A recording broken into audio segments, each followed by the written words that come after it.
بسم اللہ الرحمن الرحیم۔ ہم آج سورہ نحل کی آخری آیات 114 سے لے کے آخر تک انشاءاللہ پڑھیں گے۔ اعوذ باللہ من الشیطان الرجیم، بسم اللہ الرحمن الرحیم۔ فَكُلُوا مِمَّا رَزَقَكُمُ اللَّهُ حَلَالًا طَيِّبًا۔ چنانچہ تم کھاؤ اس میں سے کہ جو تم کو اللہ نے رزق دیا ہے، حلال اور پاکیزہ۔ چنانچہ یعنی یہ جو ابھی پچھلی آیات میں تم نے دیکھا کہ ہم نے اس بستی کا ذکر کیا کہ جس کو اللہ نے بڑی فراوانی دی تھی، بڑا امن چین دیا تھا، لیکن اس نے اللہ کی نعمتوں کی ناشکری کی، جس کے نتیجے میں ان کو اس کے بعد کہ اللہ نے بہت فراوانی دی تھی، وہ بھوک اور خوف کے عذاب سے دوچار ہو گئے، اور یہ ان کے اپنے اعمال کی وجہ سے ہوا۔ ان کے پاس اللہ کے رسول آئے اور انہوں نے ان کا انکار کیا، ان کی تکذیب کی، اور اللہ نے ان کو اپنے عذاب میں مبتلا کر دیا۔ چنانچہ تم ان کے انجام سے عبرت حاصل کر کے، سبق حاصل کر کے اپنے رویے کو صحیح کرو، اور جو حلال اور پاکیزہ رزق اللہ نے تم کو دیا ہے اس میں سے کھاؤ۔ یعنی یہ نہ کرو کہ جیسے تمہارے ہاں مکے میں مشرکانہ انداز اختیار کر کے لوگوں نے بعض اللہ کی طرف سے پاکیزہ رزق کو اپنے اوپر حرام قرار دے دیا ہے، اپنے ان دیوتاؤں کی خاطر کہ جو انہوں نے جھوٹ موٹ کے طور پر گڑھ لیے۔ تم ان کی پیروی مت کرو، اور پاک حلال رزق جو اللہ نے تمہارے لیے فراہم کیا ہے اس کو کھاؤ۔ وَاشْكُرُوا نعمت اللہ، اور اللہ کی نعمتوں کا شکر ادا کرو۔ معلوم یہ ہوا کہ اگر اللہ کی نعمتیں ہیں، وہ پاک صاف ہیں، ان کو کھانے میں کوئی اور مادی رکاوٹ بھی نہیں ہے، تو ان کو کھانا اور اس پر اللہ کا شکر ادا کرنا، یہی اللہ کا شکر کرنے کا صحیح طریقہ ہے۔ اللہ کی نعمتیں اس دنیا میں جو جائز پاک صاف ہیں، وہ ہیں ہی اس لیے کہ ہم ان کو برتیں، ان کو استعمال کریں اور اللہ کا شکر ادا کریں۔ ان کنتم ایاہ تعبدون، اگر تم اسی کی عبادت کرتے ہو، یعنی یہ جو تم دعویٰ کرتے ہو کہ یہ تم بتوں کو پوجتے ہوئے بھی اصل میں اللہ ہی کی عبادت کرتے ہو، اللہ کی تم اگر واقعی عبادت کرتے ہو تو اس کی ایک ہی وجہ ہو سکتی ہے، ایک ہی طریقہ ہو سکتا ہے، اور وہ یہ ہے کہ تم اللہ کے دیے ہوئے رزق میں سے کھاؤ اور اس کو تم اسی کی طرف منسوب کرو، اس کا شکر ادا کرتے ہوئے۔ یہ ایک عجیب معاملہ ہے کہ انسان بہت سے ایسے ہیں کہ جو غیر اللہ کے آگے سجدے کرتے ہیں اور فلسفے بیان کرتے ہیں کہ ہم تو اصل میں اللہ کی عبادت کرتے ہیں، اور یہ تو بت جو ہیں یہ انہی معبودوں کے ہیں کہ جن کو اللہ نے اپنا ساتھی قرار دیا ہے۔ ہم جو سجدے کرتے ہیں کہیں کسی مزار پہ جا کے تو ایسی شکر گزاری کے سجدے کرتے ہیں۔ اللہ تعالیٰ نے اس طرح کی ہر آرگومنٹ کو باطل قرار دیا ہے، اور یہ فرمایا ہے کہ اللہ کا شکر ادا کرنا ہے تو اللہ ہی کے آگے جھکنا ہوگا، اور اللہ کی دی ہوئی نعمتوں کو استعمال کر کے اس کا شکر ادا کرنا ہوگا۔ کسی اور کے نام پر اللہ کی جائز اور حلال نعمتوں کو، جانوروں کو تمہیں اپنے اوپر حرام نہیں کرنا۔ انما حرم علیکم المیتۃ والدم، اس نے تو تم پر صرف حرام کیا ہے مردار کو، والدما اور خون کو، ولحم الخنزیر اور سور کے گوشت کو، وما اہل لغیر اللہ بھی اور وہ کہ جس کو اللہ کے علاوہ کسی اور کے نام پر ذبح کیا گیا ہو، فمن اضطر غیر باغ ولا عاد پھر جو کوئی مجبور ہو گیا، اگر وہ غیر باغ ولا عاد بغیر حد سے آگے بڑھے اور بغیر شوق رغبت رکھے وہ کھاتا ہے، تو پھر فإن اللہ غفور رحیم، اللہ مغفرت کرنے والا رحم کرنے والا ہے۔ یعنی اللہ تعالیٰ نے تمہارے لیے ہر پاکیزہ چیز کو جائز قرار دیا ہے، جانوروں میں بھی جو پاکیزہ ہیں، جو تو ہیں درندے وہ تو ویسے ہی حرام ہے، وہ تو انسانی فطرت ہی میں حرام ہے۔ انسان اپنی فطرت میں پیدائشی طور پر اس کلیرٹی کو لے کر آیا ہے کہ ہم نے کتے بلی کا گوشت نہیں کھانا، شیر چیتے کا گوشت نہیں کھانا۔ جو جائز گوشت ہے پاکیزہ ان جانوروں کا، کہ جو جانور ہم جانتے ہیں کہ ہمارے لیے کھانے پینے کے نقطہ نظر سے جائز ہیں، ان میں سے تو اس نے بس ان 4 چیزوں کو حرام کیا ہے۔ یعنی مردار، ایک جانور جو ہے تو حلال لیکن مر گیا، تو ظاہر ہے مر گیا تو اب اس کے ذبح کر کے خون بہانے کا کوئی طریقہ نہیں رہا کہ جس سے کہ خون جسم سے نکل جائے، اس لیے وہ گندا ہے، وہ ناپاک ہے۔ کسی طرح سے خون خود ایک درندگی کی علامت ہے، چاہے وہ کسی حلال جانوری کا کیوں نہ ہو۔ ولحم الخنزیر اور سور کا گوشت۔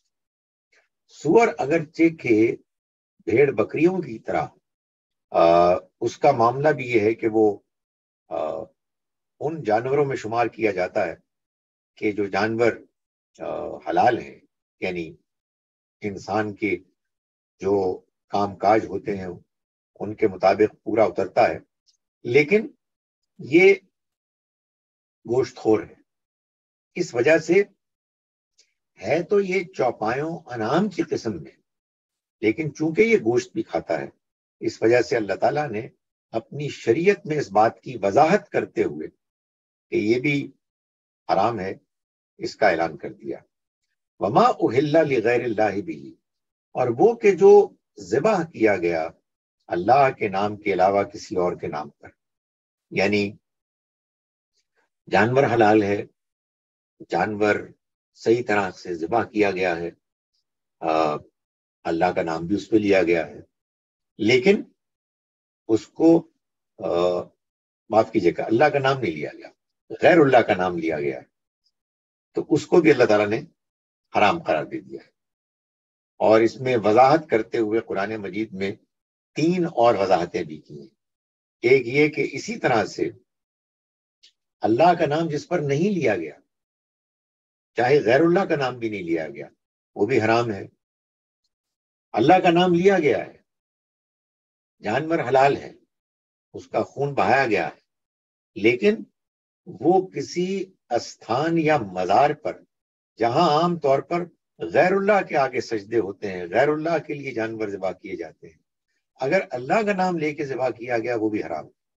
اور تیسرا یہ کہ اگر کوئی شخص اللہ کا نام لے کے جانور ذبح کرے اور خون بہائے، جانور حلال ہو، لیکن وہ مشرک ہے، وہ شرک کو اللہ کا دین قرار دیتا ہے، اللہ کے ساتھ اوروں کو بھی پوجتا ہے، ان کے آگے بھی سجدہ کرتا ہے، وہ اگر جانور کو ذبح کرے گا تو وہ بھی حرام ہو جائے گا۔ اس کی وضاحت کے بعد فرمایا کہ البتہ اس معاملے میں بھی فمن اضطر جو کوئی مجبور ہو گیا، غیر باغن اور مجبور ہونے کے بعد وہ بغیر حد سے آگے بڑھے، یعنی مجبوری کے لیے، مجبوری میں ضرورت کو پوری کرنے کے لیے جتنا ایک کھانا درکار ہے اس سے زیادہ اگر اس نے کھایا، فلا عادن اور نہ اس میں شوق رغبت رکھتا ہو. یعنی یہ نہ ہو کہ اب چونکہ موقع مل گیا ہے تو اب دل کھول کے کھائے، اطمینان کے ساتھ کھائے. نہیں، بلکہ ایک درجے بادرینہ خواستہ، ریلکٹنٹلی کھائے. تو فرمایا کہ فَإِنَّ اللَّهَ غَفُورٌ رَحِيمٌ، تو اللہ پھر مغفرت کرنے والا، رحم کرنے والا ہے. یعنی کہنے کا مطلب یہ ہے کہ بات تو ٹھیک نہیں ہے، لیکن بہرحال بامر مجبوری اللہ تعالیٰ نے اس کی اجازت دی ہے. تو جب انسان یہ تمام احتیاط ملحوظ رکھتا ہے جو بتائی گئی ہے کہ نہ حد سے آگے بڑھے، نہ شوق رغبت کے ساتھ کھائے، تو اللہ تعالیٰ معاف کرنے والا ہے. فرمایا کہ وَلَا تَقُولُوا لِمَا تَصِفُ أَلْسِنَتُكُمُ الْكَذِبَ، اور مت کہو تم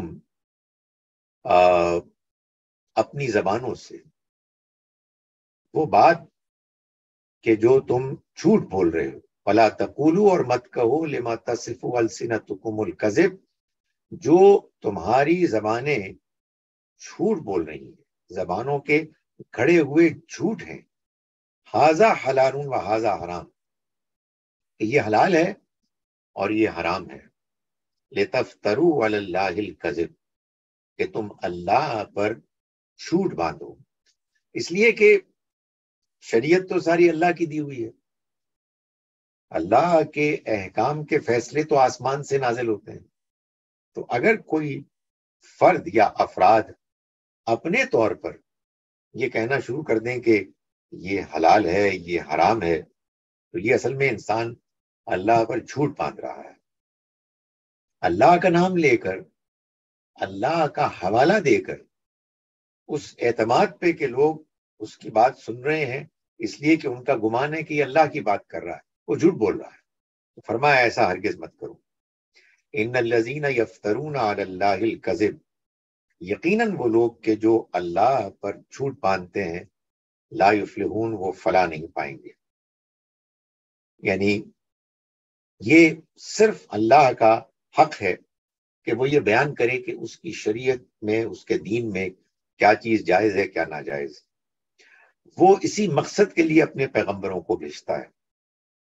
ان کے علاوہ کسی اور کوئی اختیار نہیں ہے کہ وہ اپنی طرف سے حلال اور حرام کی تخصیص کرے. علماء کا یہ کام ہے کہ وہ اللہ کے دین میں اللہ کے پیغمبر صلی اللہ علیہ وسلم نے جو حلال حرام کی فرق بتایا ہے، جو اس کی کیٹیگریز بتائی ہیں، اس کو واضح کریں. اگر کہیں کوئی ایسی بات وہ کر رہے ہیں کہ جو واضح طور پر اللہ کے دین میں بیان تو نہیں ہوئی، لیکن انہوں نے رائے قائم کی ہے، انہوں نے قیاس کر کے ایک بات جو موجود ہے اس پر دوسری بات کو قیاس کرتے ہوئے بیان کیا، تو پھر انہیں واضح کرنا چاہیے کہ ہماری رائے ہے.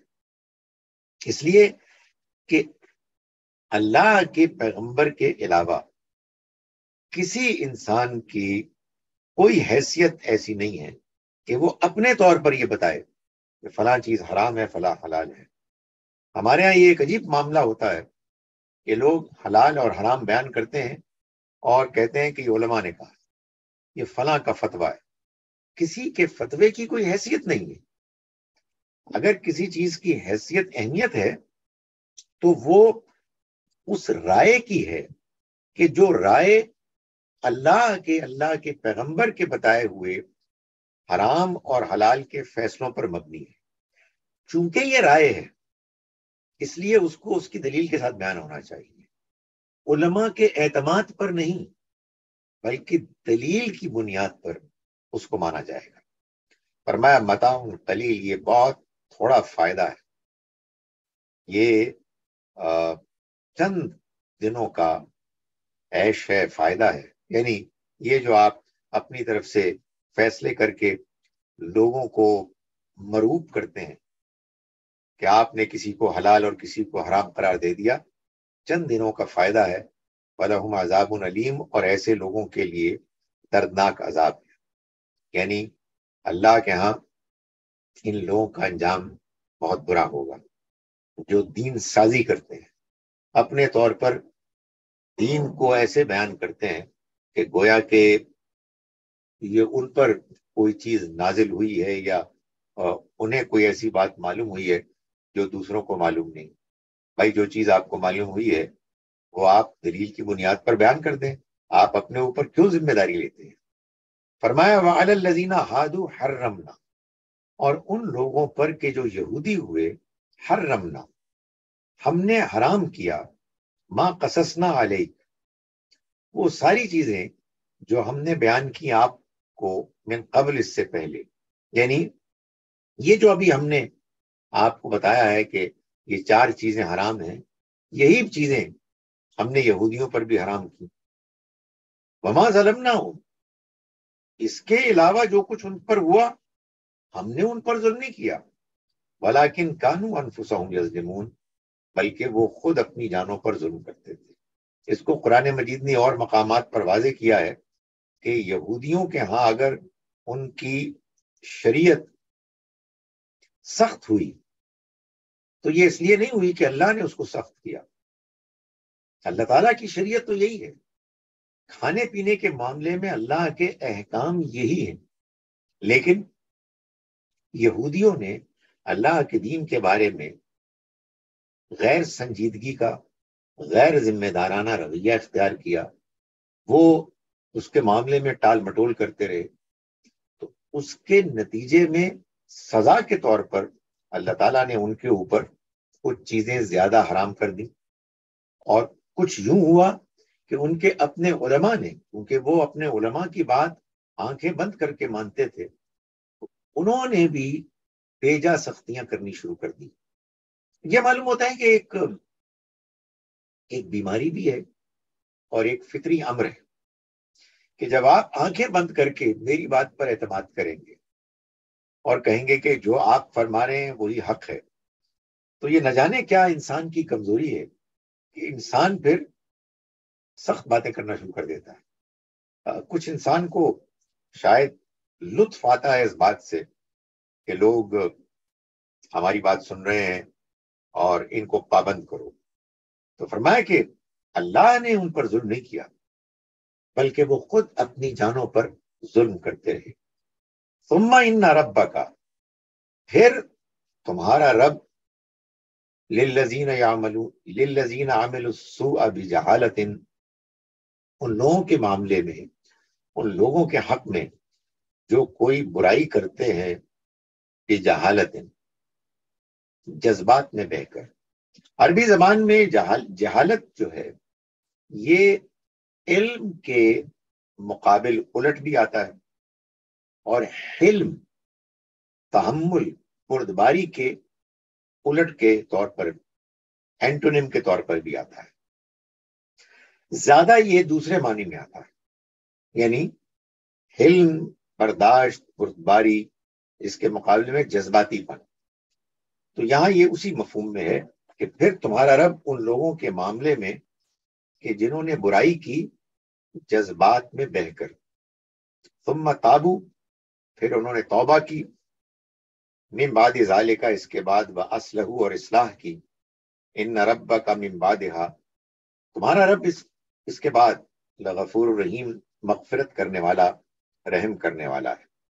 یہ بات تو عام ہو رہی ہے، یہ ایک عمومی اصول ہے جو اللہ تعالیٰ نے بیان فرمایا ہے، لیکن خاص طور پر یہ معلوم ہوتا ہے کہ یہودیوں کو دعوت دی جا رہی ہے کہ جنہوں نے اللہ کے دین کو بگاڑ دیا، اس کو ایسے پیش کیا کہ اس میں جو اللہ کے دین کی ایک شان ہے کہ وہ سادہ ہے، قابل عمل ہے، اور اس میں وہی چیزیں ناجائز ہیں کہ جو ناپاک ہیں، ناپسندیدہ ہیں.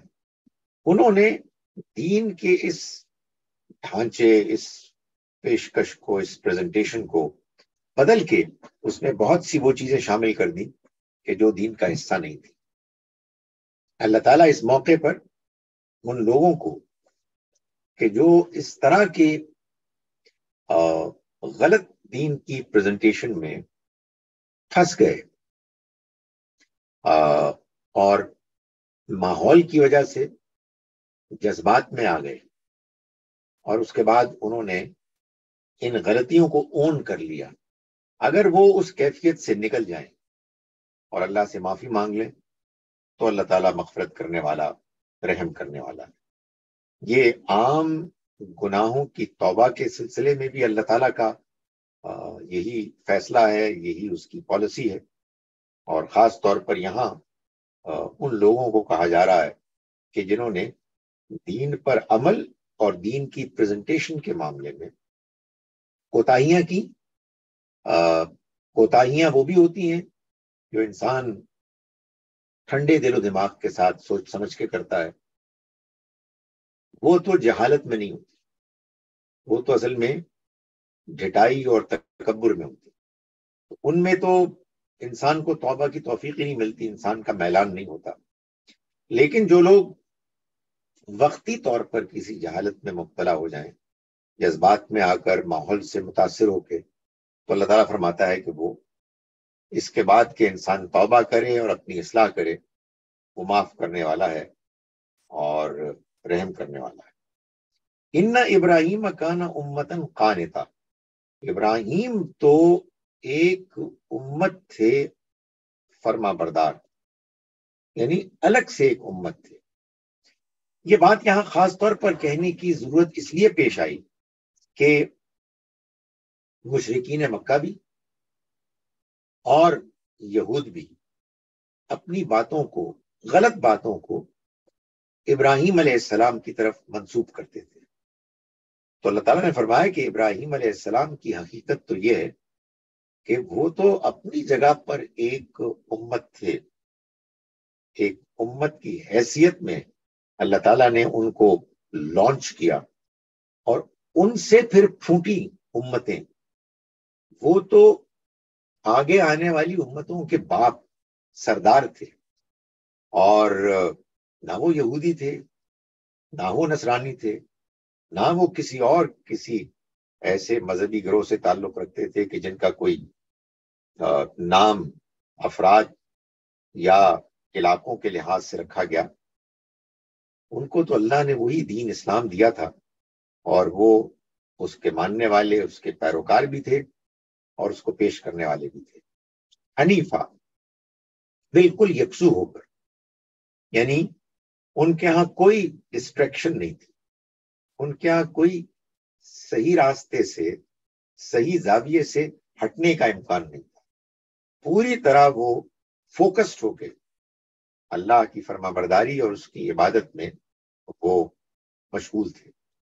وَلَمْ يَكُنْ مِنَ الْمُشْرِكِينَ، اور وہ ہرگز مشرکین میں سے نہیں تھے، یعنی اس بات کا کوئی سوال ہی نہیں ہے کہ ان کے ہاں کسی قسم کے شرک کا کوئی شائبہ نظر آئے۔ فرمایا کہ شاکر لِأَنْعُمِهِ، وہ اس کی نعمتوں کا شکر ادا کرنے والے تھے۔ یعنی ابراہیم علیہ السلام کو اگر یہ مقام ملا تو اس کی بڑی وجہ یہ تھی کہ وہ اللہ کی نعمتوں کو پا کر اس کا شکر ادا کرنے والے تھے۔ ان سے اس بات کا کوئی امکان نہیں تھا، تصور بھی نہیں کیا جا سکتا کہ وہ کسی ایسے رویے کے مرتکب ہوں گے کہ جو ناشکری، کفران نعمت کا رویہ ہوگا۔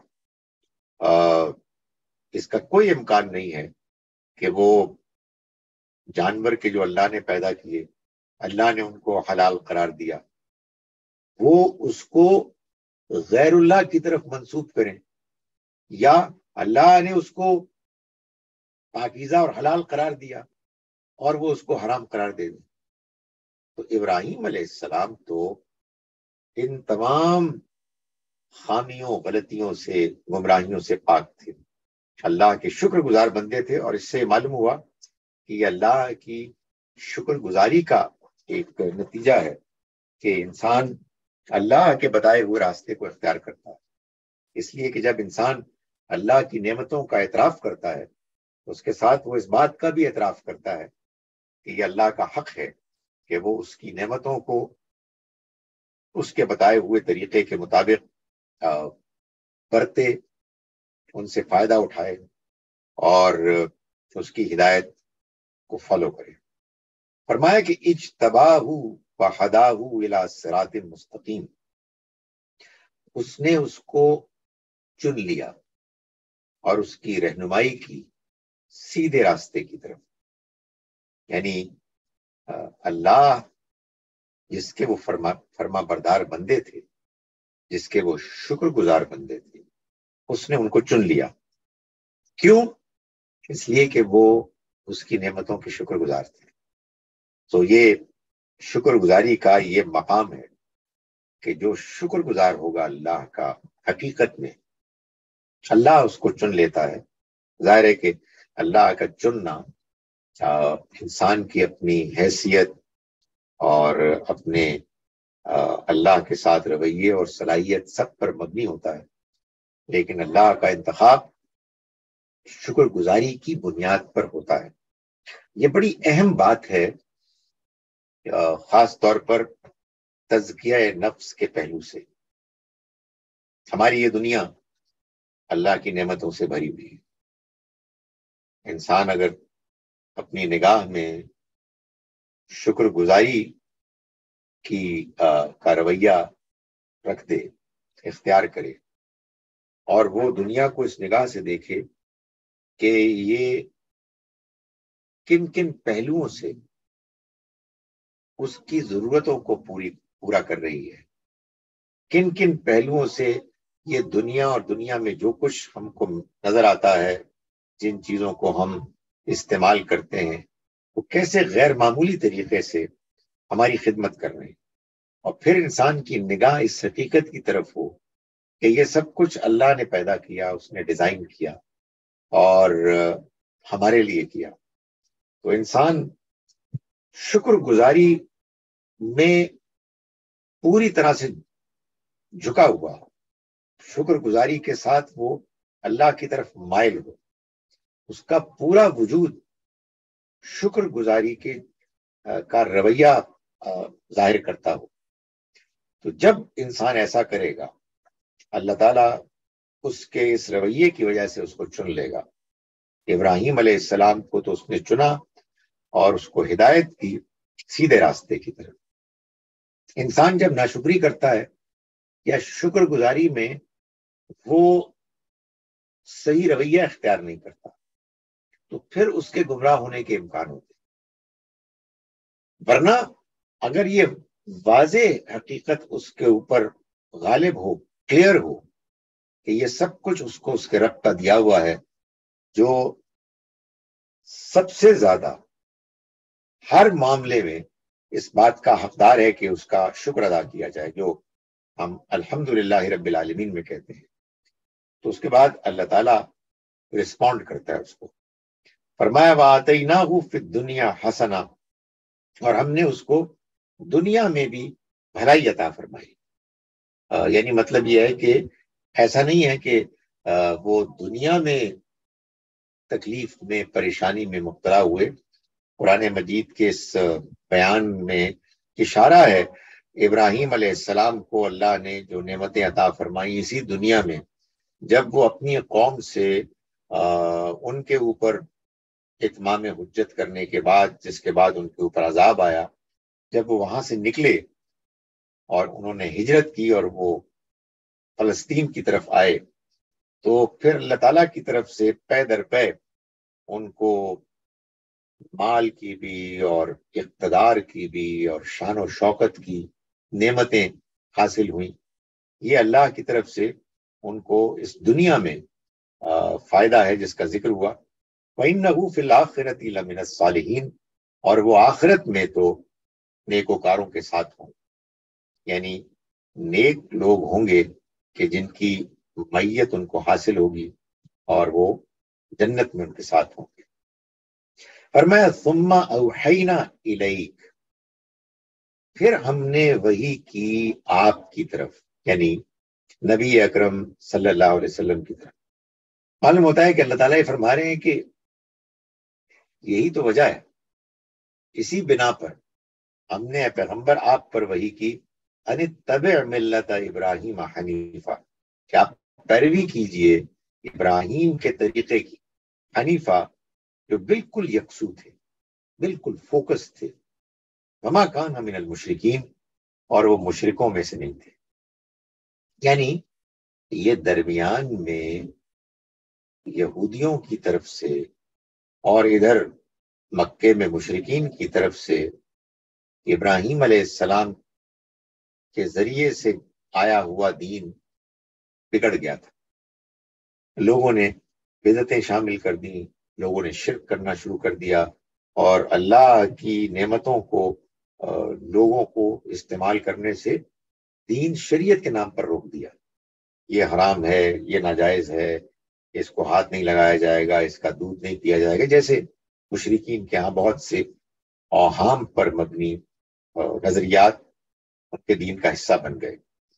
تو اللہ تعالیٰ نے فرمایا کہ یہ دین تو بگاڑ ہے بات کے لوگوں کا، ورنہ ہم نے تو ابراہیم کو بالکل وہی دین دیا تھا کہ جو انسان کی فطرت کے مطابق ہے، اور جو اللہ تعالیٰ کے ہاں ہمیشہ انسانوں کے لیے پیش نظر رہا ہے. یہی وجہ ہے کہ اوحینا الیک، اے پیغمبر ہم نے آپ پر وحی کی، ان اتبع ملت ابراہیم حنیفہ، کہ آپ ابراہیم کے طریقے کی پیروی کریں، ملت کی پیروی کریں، اور وہ مشرکین میں سے نہیں تھے. یہ ابراہیم کا طریقہ، ان کی ملت کیا ہے؟ ظاہر ہے ہم مسلمان ابراہیم علیہ السلام کے طریقے کو کیسے فالو کر رہے ہیں؟ قرآن مجید تو ابراہیم علیہ السلام پر نازل نہیں ہوا. قرآن مجید تو نبی صلی اللہ علیہ وسلم پر نازل ہوا، جو اللہ کی آخری کتاب ہے. ابراہیم علیہ السلام پر نازل ہونے والی چیز کیا تھی جو ان کا دین قرار دیا گیا؟ فرمایا کہ وہ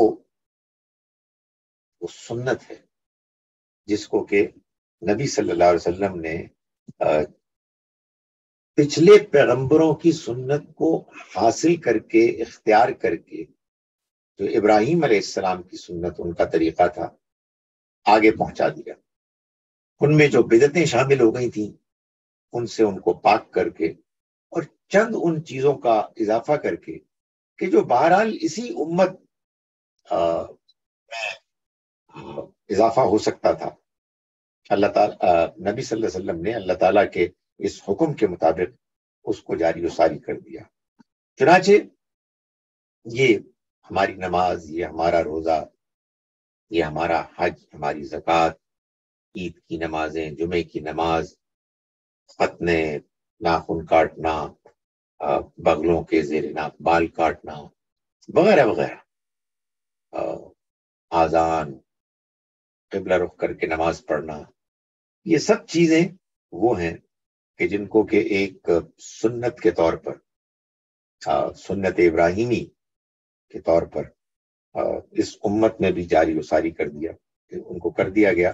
اور یہ وہ چیز ہے کہ جو نبی صلی اللہ علیہ وسلم نے اللہ تعالیٰ کے اس ہدایت کے مطابق کیا کہ جو اس آیت میں، آیت نمبر 123 میں بیان ہوئی.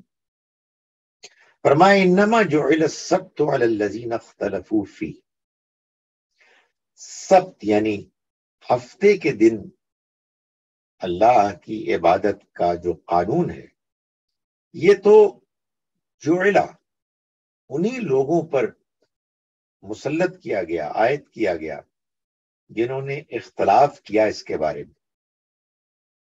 یعنی مطلب یہ ہے کہ یہ جس ابراہیم علیہ السلام کے دین کا ذکر ہو رہا ہے، جو اعمال، جو ریچولز، عبادت کے طریقے ان کے ذریعے سے چلے، ظاہر ہے یہ سوال تو پیدا ہوا نا کہ اگر وہ اللہ کی طرف سے تھے اور وہ انسانی فطرت کے مطابق تھے، تو پھر یہ ہفتے کے دن یوم السبت کی سختی کہاں سے آ گئی؟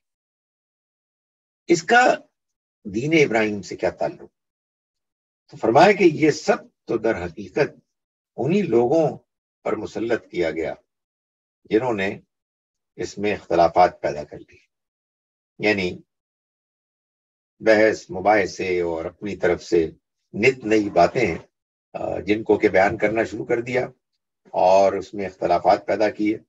فرمایا کہ وَإِنَّ رَبَّكَ لَيَحْكُمُ بَيْنَهُمْ، اور تمہارا رب یقیناً فیصلہ کر دے گا ان کے درمیان یوم القیامتی، قیامت کے دن، فیما کانوا فیہ یختلفون، ان چیزوں کے بارے میں جن میں وہ اختلاف کیا کرتے تھے، اختلاف کرتے رہے، یعنی یہ بتا دے گا کہ اس میں کس کا کتنا قصور تھا، کس نے یہ ہفتے کے دن کی سختیاں مسلط کروانے میں بڑا رول ادا کیا، کون لوگ تھے کہ جو ان کی باتیں آنکھیں بند کر کے مان رہے تھے، اور بجائے اس کے کہ دین میں دلیل کی حیثیت کو وہ مانتے اور منواتے، وہ لوگوں کو خود بھی آنکھیں بند کر کے اپنے بڑوں کی بات سنتے تھے اور مانتے تھے، اور اوروں کو بھی اسی کی دعوت دیتے تھے، اسی پر لڑائی جھگڑے کرتے تھے، اسی پر لوگوں کو تانے دیتے تھے کہ آپ بزرگوں کی بات کیوں نہیں مانتے۔ تو فرمایا کہ یہ سب فیصلے قیامت کے دن ہو جائیں گے، اور اللہ تعالیٰ واضح کر دے گا کہ کون حق پر تھا، کون باطل تھا، جو باطل پر تھا ان میں سے کون تھے کہ جو بدنیتی کے ساتھ یہ کر رہے تھے، کون وہ تھے کہ جو حماقت کے ساتھ کر رہے تھے۔ اور ظاہر ہے کہ مقصد یہ نہیں ہوگا کہ یہ بات بتا دی جائے، بلکہ مقصد یہ ہوگا کہ بتانے کے نتیجے میں ان کو فیصلہ سنا دیا جائے کہ کس کا کیا انجام ہوگا۔ فرمایا کہ ادعو الی سبیل ربک بالحکمہ۔ اب یہ سورہ مبارکہ کے آخر میں یہ بات بیان فرمائی کہ یہ باتیں تو حقیقت پر مبنی تم تک پہنچ گئی، اب کرنا کیا؟ کرنا یہ ہے کہ ادعو الی سبیل ربک بالحکمہ، تم دعوت دو اپنے رب کے راستے کی طرف حکمت کے ساتھ۔ یعنی یہ نہ ہو کہ تمہیں یہ محسوس ہو کہ چونکہ تمہیں اب دین برحق مل گیا ہے، اس لیے اب لوگوں کے اوپر تم دھونس جماؤ اور اپنے آپ کو پاکیزہ، برتر اور جنتی قرار دو، اور باقیوں کو ناپاک اور گھٹیا اور جہنمی قرار دو۔ نہیں، تمہارا کام ایک ہی ہے کہ تم اپنے رب کے راستے کی طرف بلاؤ، حکمت کے ساتھ، دلیل کے ساتھ، نرمی کے ساتھ۔ وہ موقع ڈھونڈو کہ جن موقعوں پر جب تم بات کرو گے تو بات سنی جائے گی، وہ موقع پیدا کرو، بے موقع بات مت کرو، اور حکمت کی ہر اس پہلو کو ملحوظ رکھو کہ جو سننے والے پیغام کی ڈیزائن، پیغام کے انداز میں افیکٹو، مؤثر ہو۔ لوگوں کی ذہنی سطحیں الگ الگ ہوتی ہیں، لوگوں کی نفسیات الگ الگ ہوتی ہے، بعض اوقات صورتحال، ماحول ایسا ہوتا ہے کہ اس میں بات بیان کرنی یا تو مؤثر ہوتی ہے یا بعض اوقات بالکل کاؤنٹر پروڈکٹیو ہوتی ہے۔ ان تمام چیزوں کا خیال رکھو جن کا خیال اللہ کے پیغمبروں نے رکھا۔ تو تم اللہ کے اپنے رب کے راستے کی طرف بلاؤ حکمت کے ساتھ، والموعظۃ الحسنہ، اور اچھی نصیحت کے ساتھ۔ یعنی جب تمہیں نصیحت کرنے کا موقع ملے، گفتگو کے ذریعے سے سمجھانے کا موقع ملے، تو اچھا انداز اختیار کرو، نرمی کا، لوگوں کو بات سمجھانے کا، لوگوں کے دل میں بات اتارنے کا۔ وجادلہم باللتی ہی احسن، اور تم ان سے بحث کرو اچھے طریقے سے۔ یعنی بعض اوقات یہ ہوگا کہ دوسرا فرد اپنی بات بیان کرے گا، اپنی بات منوائے گا، تو اس کی بات دھیان سے سنو اور اپنی بات نرمی سے کرو، اور گفتگو کرنے کا، بحث کرنے کا ایسا طریقہ اختیار کرو جو بہترین ہو، جس میں بات سمجھنے سمجھانے کا معاملہ ہو، اس کے بارے میں دلچسپی ہو، نہ کہ یہ معلوم ہو کہ ایک مذہبی گروہ دوسرے مذہبی گروہ کے اوپر غلبہ پانا چاہتا ہے، اور کچھ ہیں لوگ کہ جو اپنے طور پر تو کوئی علم نہیں رکھتے ہیں لیکن اپنے مذہب کے بارے میں جذبات رکھتے ہیں، اور وہ اپنے پسندیدہ اسکالرس کے ذریعے سے دوسروں کو نیچا ہوتے ہوئے دیکھ کے بہت خوش ہوتے ہیں، تالیاں پیٹتے ہیں، اللہ اکبر کے نعرے لگاتے ہیں. تو نہیں، یہ نہیں کرنا. اگر بحث کا موقع بھی آ گیا تو اچھے انداز میں بحث کرنا، اچھے انداز میں سمجھانا ہے، اپنے بات کو دلیل سے پیش کرنا ہے اور دوسرے کی بات کو عقل سے دلیل کی روشنی میں سمجھنا ہے. ان ربک هو اعلم بمن ضل عن سبیلہ، تمہارا رب خوب جانتا ہے کہ کون ہے کہ جو اس کے راستے سے بھٹکا. وهو اعلم بالمهتدین، اور وہ خوب جانتا ہے کہ کون ہے کہ جو ہدایت پانے والا ہے. اس کا ایک مطلب تو یہ ہے کہ تمہیں دعوت دینی ہے، کسی کی ہدایت اور گمراہی کا فیصلہ نہیں سنانا. لیکن اس کا دوسرا مطلب یہ بھی ہے کہ تم نے دعوت دینی ہے، تمہاری دعوت کے نتیجے میں کسی کو ہدایت ملے گی یا کوئی گمراہ ہوگا، اس کا فیصلہ تم نہیں کر سکتے. اس کا فیصلہ صرف اللہ کر سکتا ہے، جو جانتا ہے کہ کون ہے اس بات کا مستحق کہ وہ ہدایت پائے، اور وہ جانتا ہے کہ کون ہے کہ جو اس کے راستے سے پھٹکنے والے ہیں اور وہ ہدایت کے مستحق نہیں. وَإِنْ عَاقَبْتُمْ فَعَاقِبُوا بِمِثْلِ مَا عُوقِبْتُمْ بِهِ، اور اگر تم کو بدلہ لینا پڑ جائے، یعنی کسی وقت صورتحال ایسی ہو کہ تمہارے ساتھ زیادتی ہو اور تمہیں بدلہ لینے کی ضرورت پیش آ جائے، نوبت آ جائے، فَعَاقِبُوا بِمِثْلِ مَا عُوقِبْتُمْ بِهِ، تو تم اتنا ہی بدلہ لو جتنا تمہارے ساتھ کیا گیا. یعنی اس صورت میں تم حد سے آگے نہیں بڑھ سکتے. جتنا بدلہ، جتنی زیادتی تمہارے ساتھ ہوئی ہے، بس اتنا ہی تم بدلہ لے سکتے ہو. لیکن یہ وہ چیز ہے کہ جس کی تمہیں اجازت ہے. وَلَئِن صَبَرْتُمْ، اور اگر تم صبر کرو، یعنی اگر تم بدلہ نہ لو، اگر تم معاف کر دو، لَهُوَ خَيْرٌ لِلصَّابِرِينَ، تو یہ صبر کرنے والوں کے لیے زیادہ بہتر ہے. یعنی مطلب یہ ہے کہ اگرچہ کہ تمہیں اس چیز کی اجازت ہے کہ اگر تمہارے ساتھ کسی نے زیادتی کی ہے تو تم اس زیادتی کا بدلہ اتنا جتنا کہ تمہارے ساتھ زیادتی ہوئی ہے تم لے سکتے ہو، مگر اللہ تعالیٰ یہ فرما رہے ہیں کہ اگر تم بدلہ نہ لو اور صبر کرو تو یہ بہترین رویہ ہے تمہارے لیے بھی، اور تمہاری دعوت کے پہلو سے دوسرے تک بات کے پہنچنے اور دوسرے کے دل میں بات اترنے کے پہلو سے.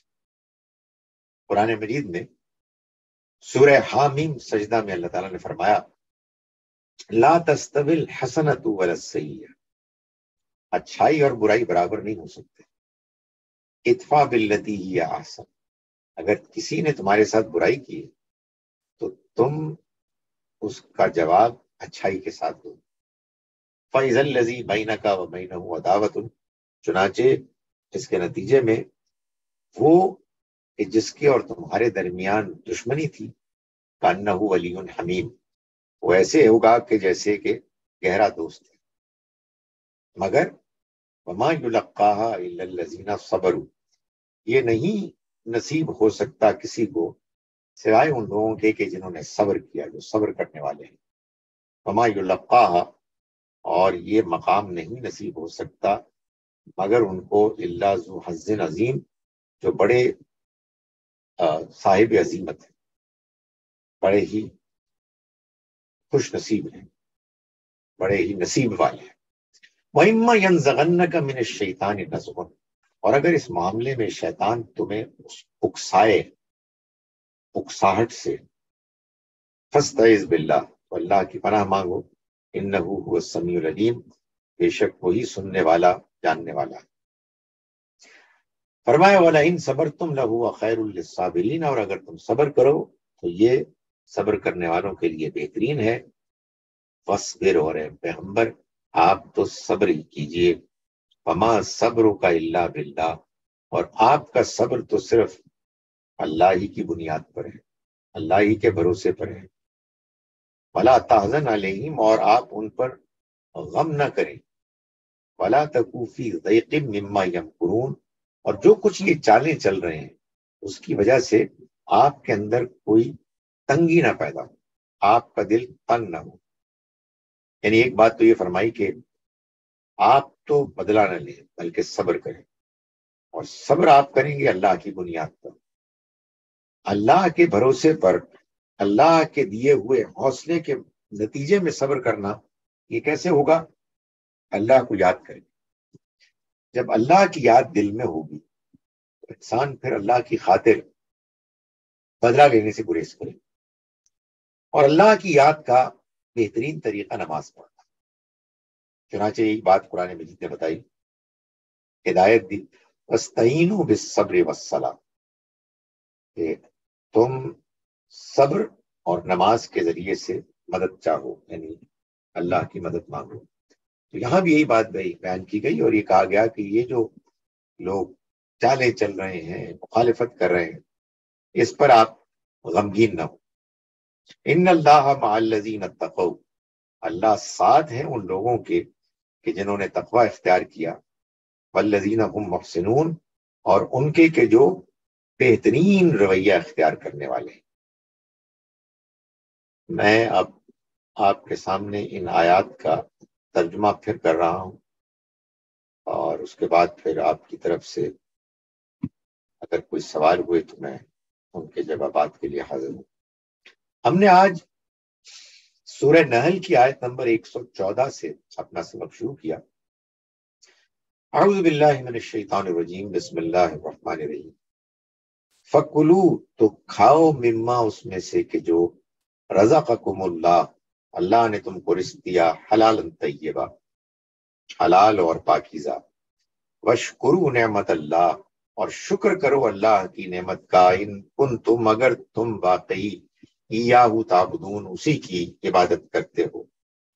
انما حرم علیکم المیتہ، اس نے تو صرف حرام کیا ہے تم پر مردار، والدم، اور خون، ولحم الخنزیر، اور سور کا گوشت، وما اہل لغیر اللہ بھی، اور وہ کہ جو ذبح کیا گیا اللہ کے نام کے علاوہ کسی اور کے نام پر. فمن اضطر، پھر جو کوئی مجبور کر دیا گیا، مجبور ہو گیا، غیر باغن ولا عادن، بغیر حد سے آگے بڑھتے ہوئے اور بغیر شوق رغبت رکھتے ہوئے، میلان رکھتے ہوئے، اگر کوئی اس حرام کو کھائے گا، فإن اللہ غفور رحیم، تو بے شک اللہ مغفرت کرنے والا، رحم کرنے والا ہے.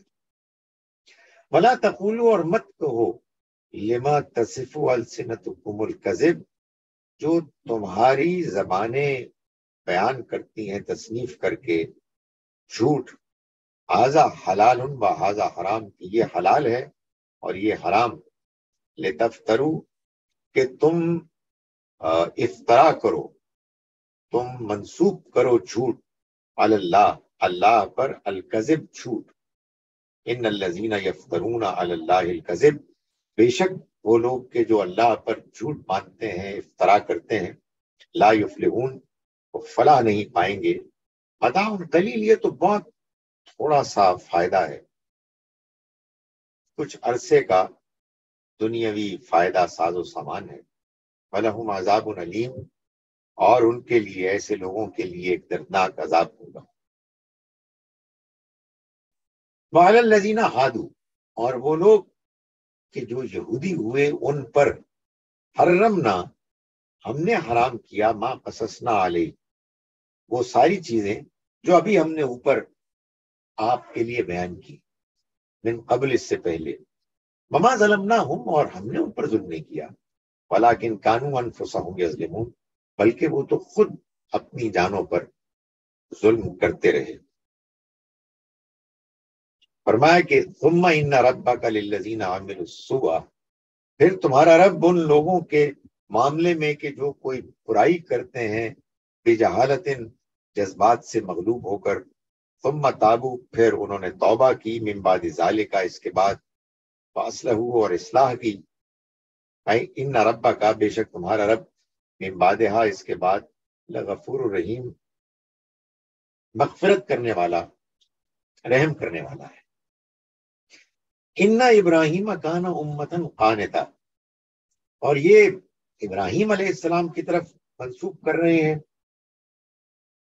ان باتوں کو، تو جان لو ابراہیم تو خود ایک امت تھے فرما بردار، للہ اللہ کے، حنیفہ، اور بالکل یکسو تھے، ولم یکو من المشرکین، اور وہ مشرکوں میں سے نہیں تھے، شاکر لانعمہ، وہ اس کی نعمتوں کے شکر گزار تھے، اجتباہ،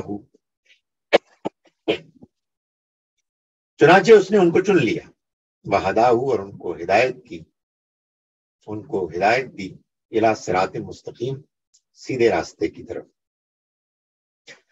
وآتیناہ، اور ہم نے دی اس کو فی الدنیا، دنیا میں بھی، حسنہ، بھلائی، وإنہ فی الآخرہ، اور بے شک وہ آخرت میں، لمن الصالحین، نیکوکاروں میں سے ہوں گے، ثم اوحینا، پھر ہم نے وحی کی، الیک، آپ کی طرف ہے پیغمبر، ان اتبع، کہ آپ پیروی کیجئے، ملت ابراہیم، ابراہیم کے طریقے کی، راستے کی، حنیفہ، جو یکسو تھے، وما کان من المشرکین، اور وہ مشرکین میں سے نہ تھے، انما جعل السبت، یہ جو ہفتے کے دن کی سختی ہے، جو تمہیں خیال ہو کہ یہ پھر کہاں سے آ گئی، تو جان لو کہ انما جعل السبت، ہفتے کے دن کے احکام تو در حقیقت علی الذین اختلفوا فی، ان لوگوں پر مسلط کر دیے گئے جنہوں نے اس بارے میں اختلاف کیا،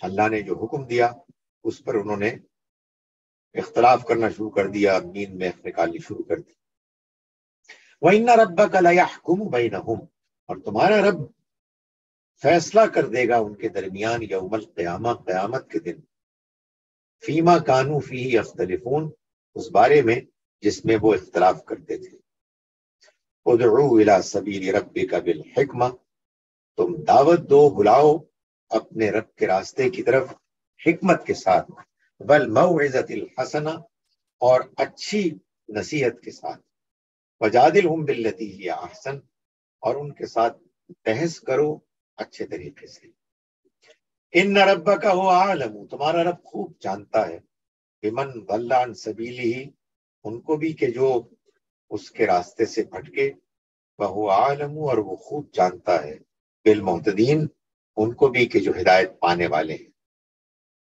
وَإِنْ عَاقَبْتُمْ، اور اگر تمہیں بدلہ لینا پڑے، فَعَاقِبُوا، تو تم بدلہ لو، بِمِثْلِ مَا عُوقِبْتُمْ بِهِ، اتنا ہی جتنا تمہارے ساتھ زیادتی کی گئی، وَلَئِنْ صَبَرْتُمْ، اور اگر تم صبر کرو، لَهُوَ خَيْرٌ لِلصَّابِرِينَ، تو یہی بہتر ہے صبر کرنے والوں کے لیے، وَاصْبِرْ، اور اے پیغمبر آپ تو صبر ہی کیجئے، وَمَا صَبْرُكَ إِلَّا بِاللَّهِ، اور آپ کا صبر نہیں ہے سوائے اللہ کے بھروسے پر، اللہ ہی کے تعلق کے نتیجے میں، وَلَا تَحْزَنْ عَلَيْهِمْ، اور ان پر آپ غم نہ کیجئے، وَلَا تَكُ فِي ضَيْقٍ مِّمَّا يَمْكُرُونَ، اور نہ ہی آپ تنگی میں مبتلا ہوں اس وجہ سے کہ جو یہ چالیں چل رہے ہیں، ان اللہ مع الذین، یقیناً اللہ ان لوگوں کے ساتھ ہے، اتقوا، کہ جنہوں نے تقوی اختیار کیا، والذین، اور ان لوگوں کے ساتھ ہے، ہم محسنون، جو بہترین رویہ اختیار کرنے والے ہیں۔ شبنم صاحبہ، جی السلام علیکم سر۔ وعلیکم السلام۔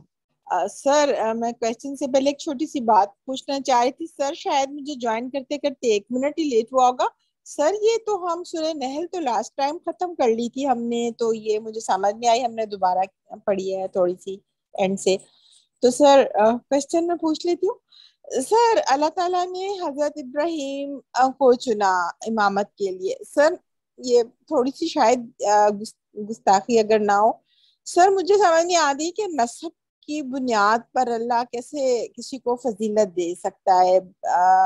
نیکوکار تو حضرت ابراہیم تھے، تو اولاد کو فضیلت دنیا میں دینا یہ ایک دنیاوی چیز ہے، اللہ یہ کیسے کر سکتا ہے؟ اور پھر دوسری بات یہ کہ جب اللہ نے فضیلت دے دی، خود فضیلت دے دی، تو انسان تو اللہ نے بڑا کمزور پیدا کیا ہے، اس کا اس میں خوش فہمی میں مبتلا ہو جانا کہ ہم اللہ نے فضیلت دیا، خود کو برتر سمجھنا، یہی بنی اسرائیل نے کیا، یہی ہم کر رہے ہیں. تو سر یہ تو انعام سے زیادہ ایک کٹھن آزمائش ہے. تو سر یہ مجھے تھوڑا سا سمجھا دیں پلیز. دیکھیے، پہلی بات تو یہ ہے کہ آپ اگر پچھلی مرتبہ موجود تھیں تو میں نے یہ بات بیان کی تھی کہ میں یہ دوبارہ کروں گا، کیونکہ پچھلی پریزنٹیشن میں کچھ ایسی چیزیں ہو گئی تھیں جس کی وجہ سے وہ ہماری ریکارڈنگ یوٹیوب کے لیے ناموزوں تھی. غالباً کسی نے اپنے آپ کو ان میوٹ کر کے وہ باتیں شروع کر دی تھیں، کوئی پس منظر سے آوازیں آ رہی تھیں. دوسری بات یہ ہے کہ دیکھیے، آپ نے اپنے سوال ہی میں جواب دے دیا ہے. یہ بات کہ اللہ تعالیٰ کسی کو کسی مقام کے لیے منتخب کرتا ہے، یہ ان لوگوں کے لیے اعتراض کی کوئی وجہ نہیں بن سکتی کہ جن کو منتخب نہیں کیا. یہ بات اللہ تعالیٰ نے اور پہلوؤں سے بھی سمجھائی ہے. جیسے سورہ نساء میں اللہ تعالیٰ نے سمجھایا ہے، اگرچہ کہ نام نہیں لیا لیکن خواتین کو سمجھایا ہے کہ دیکھو، وَلَا تَتَمَنَّوْا بِمَا فَضَّلَ اللَّهُ بَعْضَهُمْ عَلَى بَعْضٍ، مت تم تمنا کرو ان چیزوں کی کہ جس میں اللہ نے بعضوں کو بعضوں پر فضیلت دی. اب ظاہر ہے کہ جو آپ نے بات بیان فرمائی اسی اصول کو آگے بڑھائیں تو کچھ اللہ تعالیٰ نے مردوں کو اپنی شریعت میں کوئی ایک حیثیت دی ہے اور خواتین کو الگ سے حیثیت دی ہے ماں ہونے کی اور دوسرے پہلوؤں سے. تو اب خواتین کہیں ہمیں مرد کیوں نہیں بنایا، مرد کہیں ہمیں خواتین کیوں نہیں بنایا. تو گزارش یہ ہے کہ اس کا جواب تو یہ ہے کہ یہ تو اصل میں اللہ کا ڈیزائن ہے آزمائش کے لیے، امتحان کے لیے. کوئی باپ ہوگا، کوئی بیٹا ہوگا، کوئی ماں ہوگی، کوئی بیٹی ہوگی، وغیرہ وغیرہ. کوئی باس ہوگا، کوئی سبارڈینیٹ ہوگا. یہ سب امتحان ہے. اصل چیز کیا ہے، اس امتحان میں جس کو جو مقام ملا ہے وہ اگر اپنے مقام کو بہترین طریقے سے سمجھ کر اس کی ذمہ داریوں کو نبھائے تو وہ کامیاب ہے. وہ خواہ بظاہر دنیاوی لحاظ سے مقام کتنا ہی چھوٹا کیوں نہ، اور جو مقام بظاہر بلند مقام پر فائز ہو، جیسے کہ آپ نے فرمایا کہ ابراہیم علیہ السلام کی اولاد، وہ اگر اپنے مقام کے لحاظ سے اس کی رعایت سے صحیح رویہ اختیار نہ کر سکے تو پھر ان کی پکڑ بھی زیادہ ہو.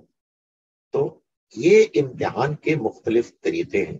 اللہ تعالیٰ نے اس میں خود انتخاب کیا ہے اور اسی کا کام تھا کہ وہ اپنے دین کو پھیلانے کے لیے لوگوں کو منتخب کرتا. آپ کا اعتراض ہو سکتا ہے آخرت کے پہلو سے کہ یہ کیا بات ہوئی کہ بعض لوگوں کو آخرت کی کامیابی کے نقطۂ نظر سے اللہ تعالیٰ نے ایڈوانٹیج میں رکھا اور بعض کو ڈس ایڈوانٹیج میں رکھا. یہ اللہ تعالیٰ نے نہ کیا ہے، نہ اللہ تعالیٰ کر سکتا ہے. یہ کون کرتے ہیں؟ یہ مذہبی لوگ کرتے ہیں. ہم الحمدللہ مسلمان ہیں، مسلمان گھرانے میں، مسلمان امت میں پیدا ہوئے ہیں تو ہم کامیاب ہیں. اس کو ویسے آپ نے حیرت انگیز طریقے سے کچھ اپنے سوال میں جسٹیفائی کیا کہ بھائی آخر پھر دل میں بات آئی جاتی. کیسے آ جاتی ہے بھائی؟ جب آپ کو مقام ملے گا، آپ کو رتبہ ملے گا تو اس کے ساتھ ہی آپ کے اندر احساس ذمہ داری ہونی چاہیے. اس احساس ذمہ داری کے بعد یہ گری ہوئی گھٹیا سوچ کیسے پیدا ہو سکتی ہے جو پہلے یہودیوں کے یہاں پیدا ہوئی اور اب مسلمانوں میں پیدا ہوئی؟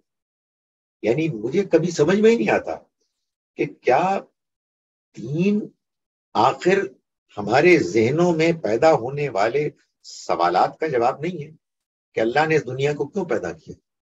تو جواب معلوم ہوا کہ امتحان ہے، خاک امتحان ہے یہ، جس میں کہ اللہ تعالیٰ ناانصافی کر رہے ہیں نعوذ باللہ، کہ بعض لوگوں کو ایڈوانٹیج دے رہے ہیں کہ وہ تو جنتی ہیں خواہ کچھ بھی کر لے، اور بعضوں کو ڈس ایڈوانٹیج دے رہے ہیں خواہ وہ کچھ بھی کر لیں وہ جہنمی ہیں. ایسا ہرگز نہیں. اللہ کے یہاں انصاف ہوگا. دنیا میں بھی اگر کسی کو ایڈوانٹیج ملتی ہے قانون میں، کوئی لاڈلا ہے اور کوئی نہیں ہے، تو یہ ظلم ہے، اور اللہ تعالیٰ ظلم سے نفرت کرتے ہیں، اور اللہ تعالیٰ کے یہاں ذرہ برابر بھی ظلم ہے. چنانچہ آپ یہ دیکھیے کہ آخرت کے بارے میں اللہ تعالیٰ نے جو بات وعدے کے طور پر فرمائی ہے وہ یہ ہے کہ وما انا بظلام للعبید، میں اپنے بندوں کے بارے میں رتی برابر بھی زیادتی نہیں کروں گا. جی عائشہ صاحبہ. السلام علیکم سر. وعلیکم السلام. سر یہ جو ابھی ہم نے اس میں ایک پڑھا کہ جو جیوز تھے نا، انہوں نے اپنے اوپر، اللہ تعالیٰ کہتے ہیں کہ انہوں نے اپنی شریعت میں خود سختی پیدا کی. وہ جو حرام حلال والا کانسیپٹ آیا تھا، اللہ تعالیٰ نے تو ان کے لیے وہی رکھے تھے نا جو مسلمس کے لیے بھی ہیں، تو انہوں نے اپنے اوپر خود ظلم کیا. تو ابھی ہم ان کو آج کے مسلمان کو ہم دیکھتے ہیں، ہمارے دین کو اتنا سخت بنا دیا جاتا ہے کہ بچوں کے لیے، ینگ جنریشن کے لیے اس میں سختی نظر آتی ہے بہت ساری چیزوں میں. تو ہم لوگوں نے ہم بھی تو پھر اسی طرح ہی کر رہے ہیں کہ یہ اسی کیٹیگری میں آئے گا. بہت ساری اگزامپلس ہیں اس کے لیے، جیسے کہ خواتین کے لیے پردے کو اتنا سخت کر دیا گیا ہے، اور نماز کو بھی اس طرح کرتے ہیں کہ وہ بھی بچوں کو ڈر لگتا ہے تو وہ پڑھتے ہیں، ڈر کے پڑھتے ہیں. تو یہ بھی اسی کیٹیگری میں آئے گا. Thank you sir. قرآن مجید کو اللہ کی آخری کتاب ہونا تھا، ورنہ اگر قرآن کے بعد کوئی اور کتاب آتی تو اسی طرح سے مسلمانوں کو کرٹیسائز کرتی. اور آپ بالکل صحیح فرما رہے ہیں کہ مسلمانوں نے اللہ کی کتاب اپنے درمیان پانے کے باوجود وہ حرکتیں کی کہ جو ہمارے سامنے ہیں، جن کی بعض مثالیں آپ نے دی. عورتوں کے ساتھ یہ معاملہ کیا کہ معلوم ہوتا ہے کہ ان کی کوئی زندگی نہیں ہے. ابھی ہم پڑھ رہے تھے کہیں سورہ بقرہ میں عورت کی عدت کے بارے میں قرآن مجید کی ایک آیت، غالباً آیت نمبر 235 ہے، جس میں صاف معلوم ہوتا تھا کہ اللہ تعالیٰ یہ بتا رہے ہیں کہ دیکھو، یہ معلوم ہے کہ تم جہاں بیوہ ہوگی وہاں آؤ جاؤ گے، عدت کے درمیان بات چیت بھی کرو گے، بس یہ ہے کہ نہ نکاح کی بات کھلے انداز میں کرنا، نہ چھپ کے کرنا، اور نہ ہی تم نکاح کا فیصلہ کرنا. لیکن آپ دیکھیں کہ ہمارے یہاں کیا سختیاں ہیں، اسی طرح سے بچوں کے ساتھ ہیں. تو یہ اصل میں وہی معاملہ ہے کہ خدا کے دین، اس کی کتاب کو اہمیت نہ دینا.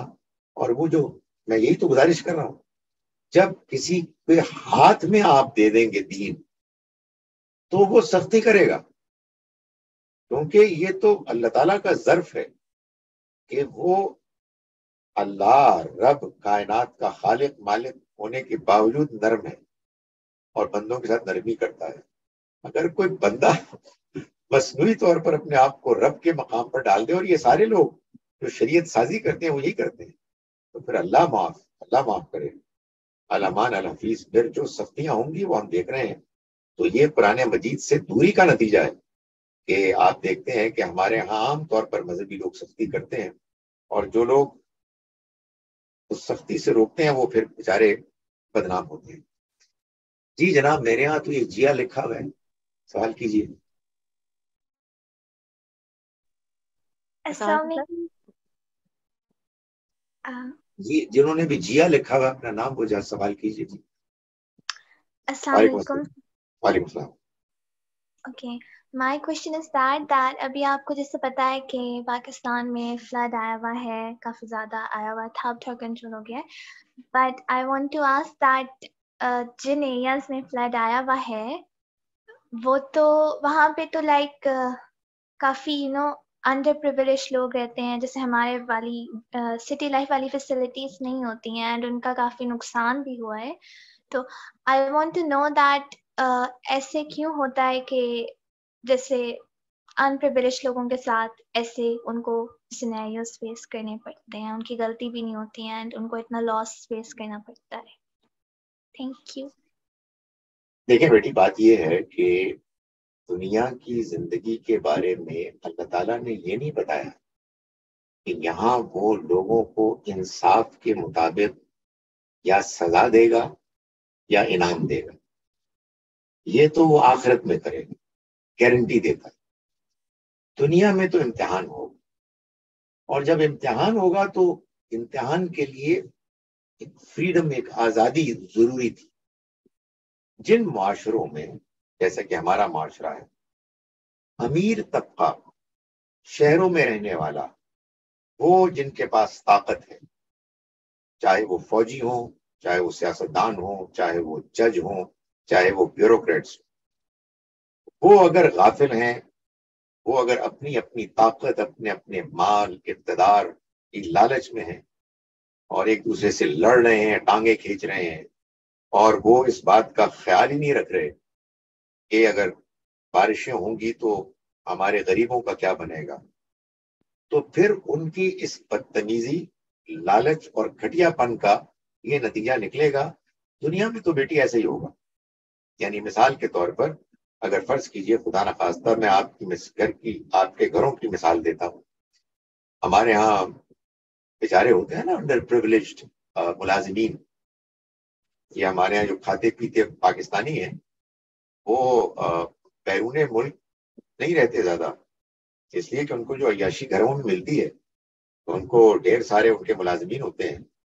تو اگر کوئی مثال کے طور پر گھٹیا متکبر انسان اپنے ملازمین کو مارے گا اور ان کو بہت کم تنخواہ دے گا اور وہ ان کو اپنے سے کھانے پینے کے معاملے میں کم رکھے گا، تو خدا تعالیٰ آسمان سے آگے پکڑیں گے نہیں.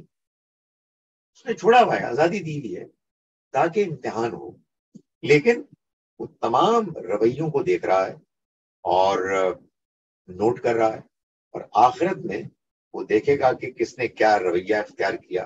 ہمارے غریب لوگ جو بیچارے سفر کر رہے ہیں، اگر وہ صبر کے ساتھ اس کو جھیل رہے ہیں، جو ان کی لیمیٹیشنز ہیں اس کے مطابق جو ایک کم سے کم ایکسیپٹیبل ان کا رویہ ہے وہ ادا کر رہے ہیں، تو امید ہے کہ اللہ تعالیٰ ان سے جو بھی غلطیاں ہوئی ہیں ان کو معاف کرے گا. And what matters is life hair after.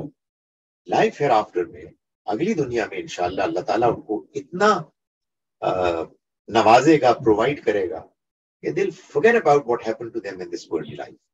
اور یہ لوگ کہ جو اس کے لیے رسپانسبل تھے، جنہوں نے ایک طوفان بدتمیزی ملک میں پیدا کیا ہوا ہے، نفرتیں بڑھا رہے ہیں اپنے اپنے اقتدار کے لیے، ادھر وہ اپنے وہ جو ایک طاقت ہے فوجی اس کے لیے، وہ they'll be accountable for what they're doing. سو اس لیے دنیا میں خدا تعالیٰ نے وعدہ کیا ہی نہیں کہ وہ لوگوں کے ساتھ لازماً انصاف کرے گا. اس نے لوگوں کو چھوڑا ہوا ہے آزاد کہ they do whatever they can، اور آخرت میں ایسا ہوگا. سو یہ بات جو ہمارے ہاں بعض مذہبی لوگ غلط بیان کرتے ہیں کہ یہ سیلاب خدا نخواستہ کوئی عذاب ہے، نہیں، عذاب نہیں ہے. عذاب ہوتا تو اسلام آباد، لاہور، کراچی میں آتا. یہ تو اصل میں ہماری بد انتظامی اور ہماری غلطیوں کا نتیجہ ہے جو بیچارے غریب لوگ بھگت رہے ہیں. اور وہ ظاہر قصوروار نہیں ہے، کم ہے، بہت کم ہے، بلکہ ہارڈلی کوئی ان کا قصور ہے. لیکن انشاءاللہ in the long run they'll be adequately taken care of. جی شبنم صاحبہ سے پہلے نیچے کسی کا سوال تھا، نمبر 1 آیا ہوا ہے، پتہ نہیں کیا چکر ہے. نمبر 1. وعلیکم السلام. زہرا، یہ جو اس میں لکھا ہے نا وَاصْبِرْ وَمَا صَبْرُكَ إِلَّا بِاللَّهِ، تو ہمیں کیسے پتہ لگے گا جو ہم صبر کر رہے ہیں یہ اللہ تعالیٰ کی طرف سے؟ اس کی کوئی نشانیاں ہیں؟ مطلب صبر تو ہم بعض اوقات مجبوراً بھی کر رہے ہوتے ہیں، مطلب بہت سے مرحلے ہوتے ہیں صبر کرنے کے، تو ہمیں کیسے پتہ لگے گا کہ اللہ تعالیٰ کی مدد کے تحت ہے یہ صبر؟ اور دوسرا سوال یہ کہ اگر موقع صبر کا ہو اور بندہ شکر ادا کرنا شروع کر دے تو کیا اس کا کوئی نتیجہ نکل سکتا ہے؟ گزارش یہ ہے کہ یہ سمجھ لیجیے کہ آیت یہ کہہ رہی ہے کہ آپ صبر کیجیے. آپ کا صبر کرنا اللہ کے سہارے، اللہ کے تعلق کے نتیجے میں ہی ہو سکتا ہے. یعنی یہ نہیں کہہ رہا کہ آپ صبر کیجیے اور آپ کا وہی صبر قابل قبول ہوگا کہ جو اچھا صبر ہوگا یا اللہ کے لیے ہوگا. نہیں، اللہ کے ساتھ تعلق کے نتیجے میں، اللہ کی بنیاد پر اللہ کے بھروسے سہارے پر آپ کو صبر ملے گا، جس کی تشریح میں نے یہ کہا کہ وہ اللہ کے ذکر اور نماز کے ذریعے سے صبر ملے گا. اللہ حوصلہ دے گا، اور جب اللہ حوصلہ دے گا تو پھر انشاءاللہ صبر صحیح ہوگا. جو صبر غلط ہے، جو صبر ہے ہی نہیں، وہ یہ ہے کہ آپ کے اوپر کوئی مشکل آئی اور آپ نے چیخنا چلانا شروع کر دیا، اور بہت کچھ چیخ چلانے کے بعد جب آپ کا اسٹیمنا ختم ہو گیا تو آپ خاموش ہو گئے. نہیں، یہ صبر ہے ہی نہیں. صبر کا تو مطلب یہ ہے کہ آپ اللہ کی طرف سے آئی ہوئی ایک آزمائش کو فیس کریں اور اس بات کو سمجھیں کہ یہ اللہ کا امتحان ہے اور آپ اللہ کے اس فیصلے کو قبول کر رہے ہیں، مان رہے ہیں. صبر کے موقع پر شکر کرنا صبر ہی ہے. اصل میں صبر جب آپ کرتے ہیں ٹھیک طرح سے تو اس کا ایک پہلو یہ ہوتا ہے کہ آپ اپنے آپ کو یہ سمجھا رہے ہوتے ہیں کہ دیکھو اللہ نے کتنی مجھے نعمتیں دی ہیں. یار ایک پیر پہ چوٹ آ گئی ہے تو میں شور مچا رہا ہوں، دوسرا پیر ٹھیک ہے، باقی سب کچھ دیکھتا ہوں، ہاتھ پیر سب ٹھیک ہے الحمدللہ. تو یہ اصل میں صبری کا ایک پہلو ہے، اور وہ لازماً انسان کو اختیار کرنا چاہیے کہ آدمی اپنے اوپر مشکلات کو دیکھتے ہوئے یہ دیکھے کہ ان مشکلات کے باوجود مجھے کیا کچھ نہیں ملا. تو یہ اصل میں اسی صبر کا ایک پہلو ہے. جی شبنم صاحبہ. جی سر، یہ جو جانور حلال اور حرام ہے، یہ آپ نے بتایا کہ یہ اللہ تعالیٰ نے ہماری فطرت میں کچھ چیزیں رکھی ہیں، جیسے ہمیں پتہ ہے کہ کتا بلی اور اس طرح کی چیزیں جو ہیں انسان فطری طور سے کھانا پسند نہیں کرتا. لیکن سر یہ پھر وہی مجھے بات کنفیوزنگ لگتی ہے کہ سر یہ فطرت تو بہت دفعہ مسخ بہت سی چیزوں میں ہو جاتی ہے. یہ ایک قانون تھا، قانون کی بات تھی، تو اللہ کو یہ اسپیسیفائی کرنا چاہیے تھا. اور ہم دیکھتے ہیں کہ بہت جگہوں پر انسان اپنی فطرت کو مسخ کر چکا ہے. تو سر اللہ کو یہ بتانا نہیں کلیئرلی چاہیے تھا کہ یہ چیز جو ہے یہ تمہاری فطرت میں موجود ہے، یا یہی کہہ دیتا جو چیزیں تمہاری فطرت میں موجود ہیں وہ حرام ہے. تو سر تھوڑا سا پلیز یہ بتا دیں. دیکھیے، گزارش یہ ہے کہ جہاں انسان کی فطرت بگڑتی ہے، میں ویسے آپ سے ریکویسٹ کروں، سوال آپ کے اچھے ہوتے ہیں لیکن اس میں یہ آپ تکلف کیوں کرتی ہیں کہ میں ایک بڑا سفر کر رہی ہوں یا میں کوئی زیادتی تو نہیں کر. آپ سوال کریں. مجھے سمجھ میں نہیں آتی کہ جب تک کہ ہم اپنے ان حجابات کو ختم نہیں کریں گے ہم سوال کیسے کریں گے. اسٹریٹ سوال کیا کریں. آپ کے اس طرح کی گفتگو سے لگتا ہے کہ شاید کوئی سوالات پہ پابندی ہے اور آپ کو گستاخی کر رہی ہے. اس کے بعد ذہن کام کرنا بند کر دیتا، اور جب ذہن اس طرح سے کام نہیں کرتا تو پھر سچی بات ہے کہ انسان کو اپنے دین کی انڈرسٹینڈنگ اور اعتماد پیدا نہیں. یہ بالکل ممکن ہے کہ آپ کے کسی سوال کا جواب آپ کو ٹھیک نہ ملے تو غور کرتے رہیں گے، لیکن سوال کو کبھی نہیں روکنا چاہیے اور سوال کو پلین طریقے سے بیان کرنا چاہیے. اس میں شرم اور ڈر اور خوف کی کیا وجہ ہے. گزارش یہ ہے کہ اللہ نے جو ہم کو دین دیا ہے اس کے بارے میں جان لیں کہ اس دین کے دو حصے ہیں. ایک ریویلڈ دین ہے اور ایک ریویلڈ دین سے پہلے انسان کے اندر فطرت میں موجود دین ہے. جب تک یہ بات آپ نہیں سمجھیں گے اس وقت تک آپ کو اللہ کی اسکیم سمجھ میں ہی نہیں آئے گی. اس وقت تک آپ کو اس سوال کا جواب ہی سمجھ میں نہیں آئے گا، جس کے نتیجے میں آپ کنفیوز ہوں گے. آپ آئیں بائیں شائیں کریں گے کہ بھائی جن کے پاس اللہ کا دین ٹھیک طرح سے پہنچا نہیں ان کا کیا بنے گا. یا تو ہم فضول قسم کی بات کریں گے نہیں سب جگہ پہنچ گئے. نہیں، ایسا نہیں ہے. جن کے پاس اللہ کا ریویل دین نہیں پہنچا ان کے پاس اللہ کا پہلے سے ودیت شدہ دین پہنچا ہوا ہے، جس میں 3 باتیں پیدائشی طور پر ہم لے کے آئے. ایک، اللہ کا پر ایمان، الستو بربکم، اللہ کے ساتھ یہ عہد لے کر آئے. دوسرا، نیکی اور بدی میں فرق کرنے کا شعور، احساس. اور تیسرا، یہ فیصلہ کہ ہم جنت کی خاطر، آخرت کی کامیابی کی خاطر دنیا کے امتحان کو قبول کر رہے ہیں. اب یہ بات کہ ہم ان چیزوں کو بھول گئے ہیں، اور یہ بات کہ ہمارے اندر جو فطرت میں بہت سے ایسے پہلو ہیں کہ جو مسخ ہو گئے ہیں، یہ بھی امتحان کا حصہ ہے.